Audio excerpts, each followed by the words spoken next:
بسم الله الرحمن الرحيم. قل أوحي إلي أنه استمع نفر من الجن فقالوا إنا سمعنا قرآنا عجبا يهدي إلى الرشد فآمنا به ولن نشرك بربنا أحدا وأنه تعالى جد ربنا ما اتخذ صاحبة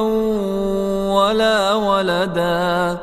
وأنه كان يقول سفيهنا على الله شططا وأنا ظننا